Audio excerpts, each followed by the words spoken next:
a day. Turn up the volume. Too much juice, too much sauce. Too much sauce, too much juice. Too much juice, too much sauce. Yeah. Young Quay. Got drinks, I'm asleep, boy, feels like magic. Don't shake like me, got you feeling like an addict. If I leave you, boy, you know it's gonna be tragic. Don't shake like me, got you feeling like an addict. I am not the only one on you. Let me turn your carrots bonjour. I know everything that you're going through. Hi folks, welcome to Pitch Points. So, first weekend of the Premier League. I'm here in Mexico, and I'm here really just taking a vacation with the family. But I thought it was important that I actually talk about the games over the weekend. This weekend of the Premier League. Premier League is back, and it's fantastic to watch all the games that we're able to watch here. Really good weekend of games. Started off with Friday with Liverpool playing Norwich City. I thought Norwich, let's talk about the games generally. There's been a lot of build-up, a lot of hype about the games that were happening and what's going to happen in the Premier League and who's going to win it. And everybody thinks that City can't do it because it's the third year and they're going to focus on the Champions League and all that. I have a different opinion. I think that the manager we have is a manager that is relentless. He's done it before in Bayern Munich. He's won 3 in a row. He's done it before at FC Barcelona. And what says he can't do it here in the Premier League? I think he can. I actually think he has a better team and better environment to actually achieve that even here than in those countries. Granted that Barcelona 2008 was amazing, but I actually think it's just the beginning of his journey within the football club. So it should be interesting. But nevertheless, Premier League is back and back with a bang. First game on Saturday was Liverpool versus Norwich City. And I watched the game. I thought Norwich were at times were good in the first half. Where they lacked, or where they failed, was that they missed their chances. And then secondly, they tried to press high. They tried to play out from the back, and Liverpool pressed them, and they just made mistakes all over the whole field. You got to recognize and learn about how teams play against them, so at least you can get a win. But it was a 4-1 win, and then after that we heard about how this is now Liverpool's year, and they're going to win the league, and it's first game of the season, and yada yada yada. So the gauntlet was laid down, and then the next day, of course, was our game, Manchester City game, and some said that it was going to be 2-1. It's going to be a tight game. I thought it was going to be a tight game. I thought that Pellegrini, having with the reinforcements that he has made with certain players who have come into his team, I thought that really that they were going to push us, and maybe we'll win 2-1, maybe 3-1. I thought that it was going to be a tight game, and for the first 20-30 minutes, it was pretty tight. I think we kind of took their punches and tried to figure out how to understand what they were trying to do with Wilshere, with Anderson, with Sebastian Haller, with Fornals, and all the players that they had. I thought that they started off pretty well. They were closing us down. They were shutting down the spaces. They were closing down the half spaces. I thought they really tried. But then, moment of brilliance. Mahrez playing in that inside right row, beautiful. Laid it off to Walker. Walker bombed down the wing, and then boom, Jesus was there to score the goal. I mean, Jesus always works hard for me. And then the second half was just a totally different game. We just took it to another level. Could have been 5, 6, 7, 8 at the end of the day, but just another warning shot. Fight back at the Premier League that this team is gonna compete again for everything they can go after. After the win in the Community Shield, or the Super Cup, if you would, against Liverpool, and with a team that's not 100%. Recognize we didn't have all our stars 100% in the team. To have that performance where we basically won another trophy against, I guess our local rivals, Liverpool. Not local, but one of the rivals, Liverpool. To me, was just a fantastic story in itself, and it was another win, another trophy that Pep Guardiola has won in his career. That's trophy number 28. 28 trophies in about 10 or 11 years. So City were fantastic. My man of the match, I thought Rodri was exceptional. I just thought that he, for his first game back as a Man City player, I just thought he was just superb. I mean, okay, yes, he missed 1 or 2 balls, yes, but and you got to recognize that this is his first Premier League game. First, he played against Liverpool, and then he's playing against away at West Ham, and just the passing and the movement and the intelligence was fantastic. I thought Mahrez was fantastic when he played more of an inside right, where he was able to combine with Kevin De Bruyne in the middle. I thought he was fantastic. I thought when he went out wide to the right, I thought he was too one-dimensional, trying to cut in all the time. But when he plays in that central inside right position, which he played for Leicester, I thought he was amazing. But I would say that the man of the match for me, of course, has to be Raheem Sterling.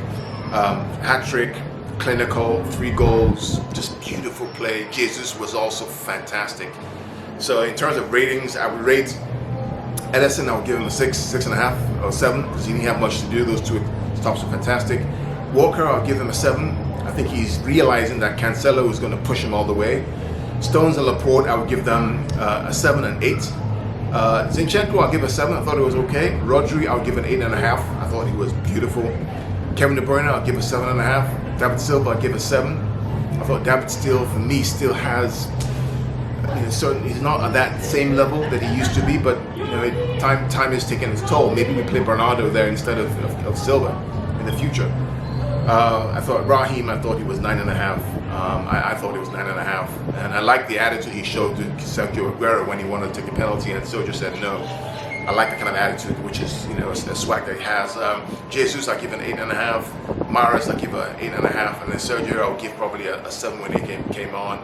Gundogan, I'll give him a 7. I thought that overall the team played well. Overall, the team, I'll give them an 8 and 8. I still think they're gears to go in that game. That was Saturday morning, and then the other games really were wash. Everton, not much to talk about there. Brighton did well, 3-0 away. I mean, fantastic against Watford, fantastic result. And then Sunday, the big game for me was always going to be the Manchester United versus Chelsea game, which I thought Chelsea seemed to, they have a lot of issues that they have to get over. I really feel that they will struggle because they don't have a striker. I think Tammy Abraham, he's young, yes, he's good, but when you compare him to a Salah, when you compare him to an Aguero, when you compare him to a Jesus, then he clearly is not the man to, in my opinion, lead that line forward for Chelsea. He's not. Giroud, as we know, also struggles for goals in the year. Throughout the season, we don't have a striker they can call a striker to kind of kill the balls in. Apart from that, I just felt that at the back, if they're going to rely on Zuma, and that really gets out injured. Zuma, lots of mistakes. Maybe this is his first game back in a long time because he was injured. But I felt he kind of struggled, and the fullbacks also struggled as well. Now, Emerson Palmieri was fantastic. I thought he was, to me, the best player on the field. I thought that his overlapping runs were great. His defensive was great. I thought that his shots on goal were fantastic.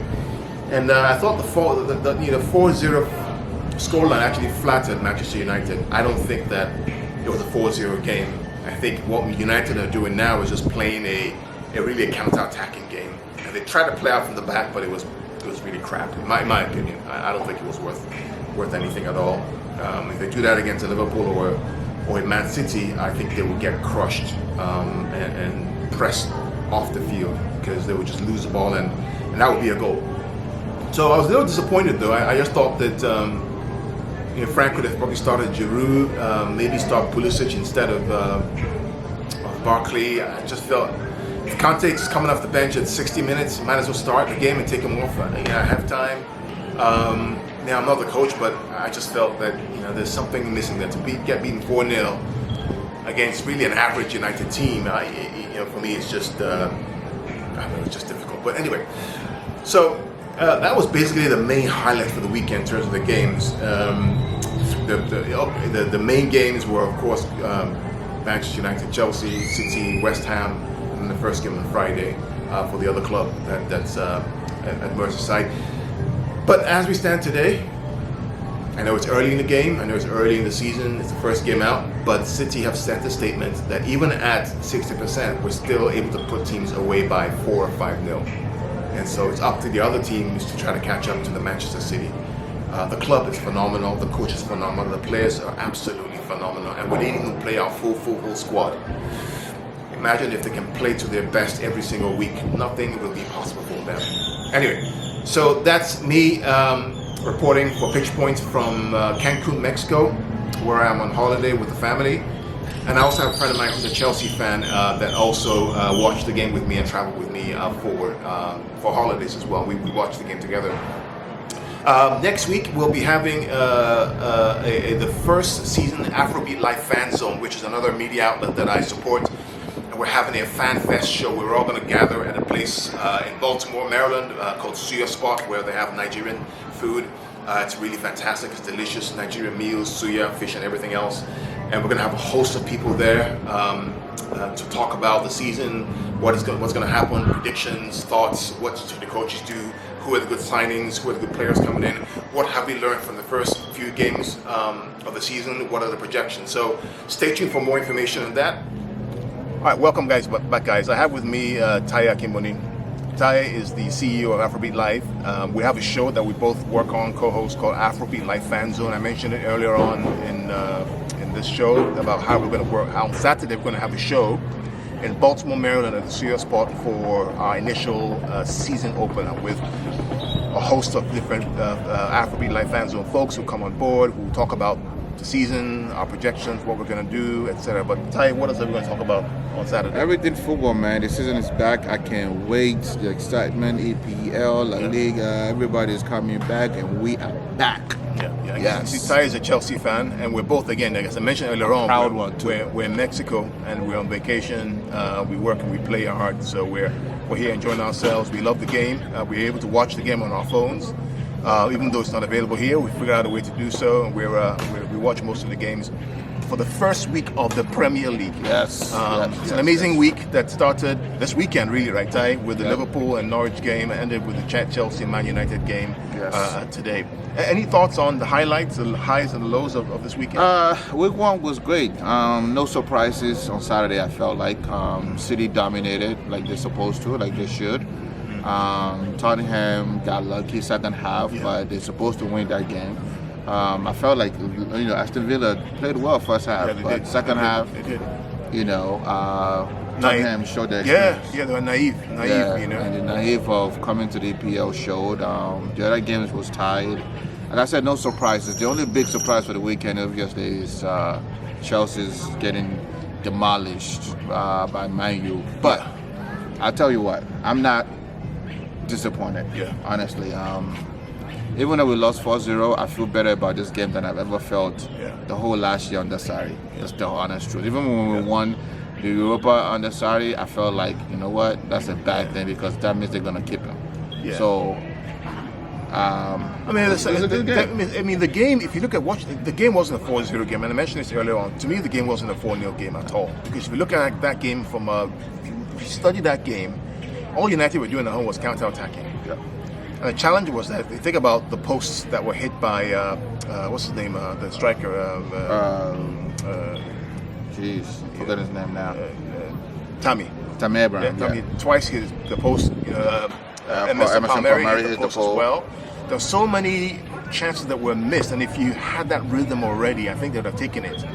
And then also think about the mistakes that were made in the back, where from the Zuma penalty to the other mistakes that were made. It wasn't a 4-0 game, and I think that Frank will take some encouragement from that they can fix those issues and get it out of the system and reset again. While yes, it was 4-0, and Man United would be saying, well, it was 4-0. If you look at that game clearly, for me, it really wasn't a 4-0 game. You had more possession. I think you had more shots on goal than they had. Right? I think they had 3 or 4 shots on goal. And that was it. Yeah, I mean, to piggyback on your point, the score does not reflect the game. Congratulations to Man U fan, you got your 3 points. But the truth is, De Gea had to do more in goal than Kepa had to do. We hit the pole 2 to 3 times. The lesson taken from this is we showed that we can attack with the young players that we have. So that's a great thing. I'm not worried about attacking.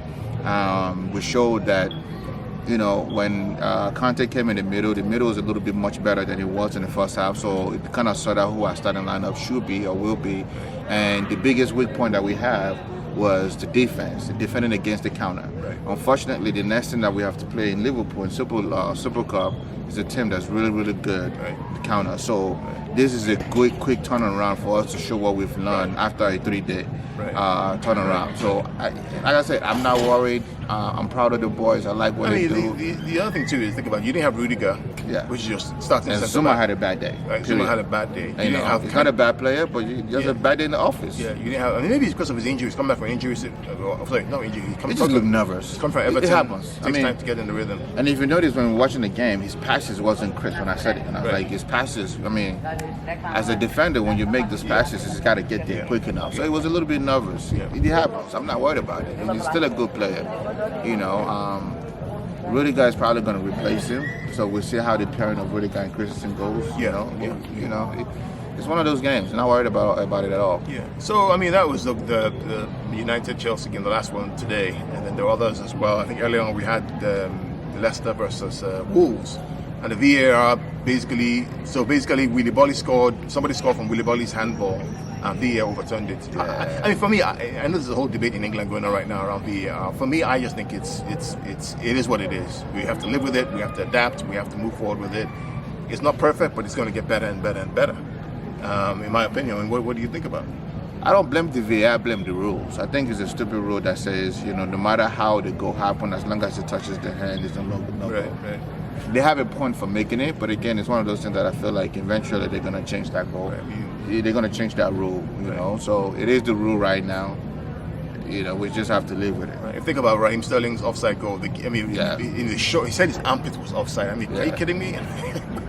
Again, that's the good and the bad of the VAR. Right, but right. overall, you know, yeah, It is what it is. We'll Yeah. keep it. I mean, look at the goal that Aguero scored. The penalty he kicked. The reason why they called it back was because Declan Rice entered the penalty zone while he was trying to kick the ball, so they called it back. So, for City fans who are complaining about VAR, it's here to stay. So embrace the technology. It's going to get better, and for teams that possess the ball are more likely to get decisions from VAR than they are they are not. So.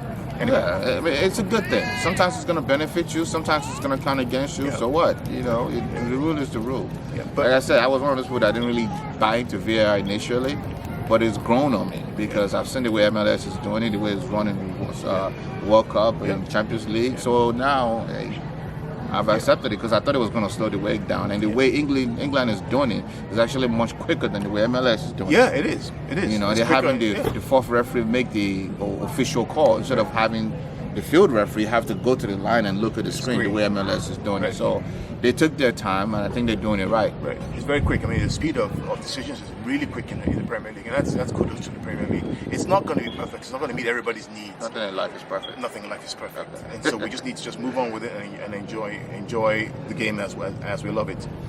Super Cup on Wednesday. What do you think is going to do? How's it going to line up, given what happened this weekend?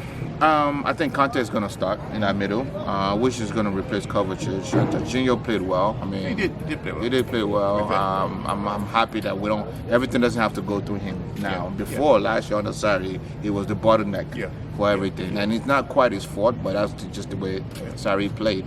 I'm not 100% sure if Rudiger is going to start, but even if Zuma is going to start, I think Zuma has got that jitters out of his system now. You know, be done with it. Don't sweat it.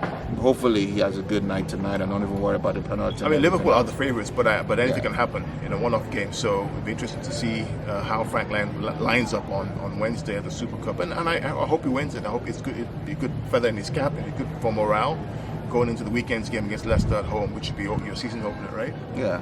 I mean, as a neutral, what do you want to see out of that game? I just want to see an improvement from this weekend, really. I mean, okay, it's a cup that it'd be great to win, but it's not as if it's a determining factor on how your season is going to end up. I would like to see Chelsea win for two reasons. I actually prefer Chelsea to Liverpool. Everybody knows that. So I'm not a Liverpool fan. Chelsea. I'm not a Chelsea fan, but I like Frank and I respect him for what he's done, and I have Ty as my friend as well. But I think he will learn from the United game, and I think they will respond back to show that they can do something. I'm expecting a good game on Wednesday against Liverpool. So okay, yeah. I mean, before today, I would have said we're guaranteed to we're going to win it. But now I don't even want to make a prediction. We win it, great. We don't win it, we move on. You know? What's important is that you win your next game at home against Leicester City in the Premier League. So, That's the one you need to and win. the two games after that is not Right. top 6, so-called top 6 teams. So Right. I feel like we have a good Right. we have a So- good steps, and we're learning. You know, it's a young team. Anyway, so that's kind of it for us from Mexico. Our next show will be on Afrobeat Live Fan Yes. Zone. Yes, Saturday. August 17th at 8 Baltimore, p.m. Maryland. Baltimore, at the Studio Sports. Yes. Be there or B Square, and we'll share videos and clips from that on this channel, Pitch Point, but also on Afrobeat Live Fan Zone as well. Subscribe to Afrobeat Live Fan Zone. Where can I find that? Afrobeat Live. Afrobeat Live on YouTube. So YouTube/Afrobeat Live. Afrobeat Live on Instagram. Afrobeat Live on Facebook, and Afrobeat Live 1 on Twitter. Right? And you see him, you see me hosting the show, and we're getting some vigorous debate. So it's always very interesting and very lovely. But until then, from Mexico, adios, and we'll see you In next Baltimore. week. In Baltimore. Baltimore. Suya spot. Be there. Free Suya. Not for everybody though. With shout out with Jay.